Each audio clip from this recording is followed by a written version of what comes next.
Bunnell officers located a victim that had been shot and seriously injured, who later died at Halifax Hospital. He was a high school basketball star. 16-year-old Camarion Hall was gunned down late Tuesday night at South Pine and East Bowie Street in Bunnell. Flagler County Sheriff Rick Staley says deputies stopped a vehicle fleeing that scene, thinking it contained the gunman, but learned when the vehicle was stopped, it turned out to be a second victim that had been shot and suffered non-life-threatening injuries. Per a contract with Bunnell, the Flagler County Sheriff's Office Major Case Unit is investigating the fatal shooting, which they say was a targeted shooting. We know someone in the community has information on this homicide, and we just need your information to help solve this case and bring closure for the victim's family and justice for the victim. A $5,000 reward is being offered in the case.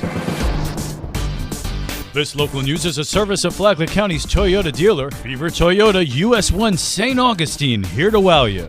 A week after we told you here on WNZF that cases of sextortion were on the rise in Florida, Flagler County Sheriff's deputies make an arrest in this arena. Sheriff Rick Staley says 21-year-old Jose Flores del Angel of Putnam County has been arrested for allegedly making sexual threats against at least 2 teens. In this case, the offender pretended he was much younger and communicated with children, trying to befriend them and ultimately extorted sexual encounters from them. Deputies say the suspect confessed and faces 2 counts of lewd or lascivious battery with a victim under the age of 16. He's being held on a $50,000 bond. Staley issued this advice to parents. Talk to your children, know who they're communicating with on social media sites, because it can have disastrous consequences as it did in this case. From the WNZF Newsroom, I'm Amy Cherry.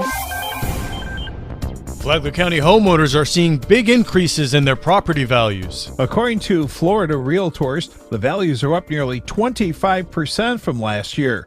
Palm Coast Councilman Ed Danko says the demand for more housing is also rapidly growing. A lot of folks complain that we have too much overdevelopment now here in Palm Coast, but we can't help the fact that people want to move here. We've created a great environment, a great city. We have the beach, we have the weather, we have all sorts of things. So of course people are going to want to come here. Property owners have rights in the state of Florida.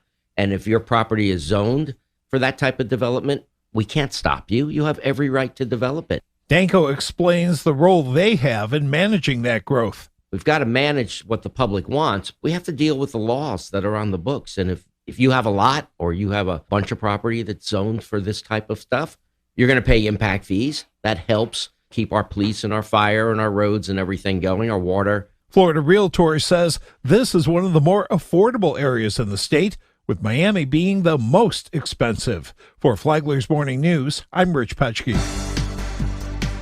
It was graduation time for the mayor of Palm Coast. Palm Coast Mayor David Alphen recently graduated from the Institute for Elected Municipal Officials, Part 2, a course from the Florida League of Cities Institute for Elected Municipal Officials. The mayor says it's a premier 2-day educational program featuring session topics like advanced financial tools and decision-making models. An organization that was founded 100 years ago. Its purpose is to serve and to provide resources to all of the elected officials in all of the cities throughout the state of Florida so that they can provide better service and have better vision for their constituencies and the residents of their cities. Mayor Alphen also commends local officials for voluntarily putting in the extra time and effort required of this course and for successfully completing it. For Flagler's Morning News, I'm Karen Johnson. What can you do throughout the year to get ready for hurricane season? Flagler County Emergency Management Director Jonathan Lord said you need to have a plan. You never know if you'll be told that you need to evacuate your home or your business. You should always have a couple of different options. If you're told you have to evacuate, think about friends and family members and hotels and motels as primary choices of where you may have to go. Lord said that if all else fails and you don't have a safe place to stay during a hurricane, the county would always have a safe place for you. He said that you also need to make a disaster supply kit. What do I need to survive and stay in my home if I'm not being evacuated if I don't have power, if I don't have water for up to a week? Along with water, Lord said that you need to think about food, clothing, linens, and necessary items that would get you through that week. You can listen to Flagler Health Matters on Saturday mornings at 11:30 here on WNZF and anytime on the Flagler radio app. Tomorrow, Lord talks about the special needs shelters during a disaster. From the WNZF newsroom, I'm Deb Albertson. And now you're up to date on Flagler's Morning News. I'm Rich Carroll.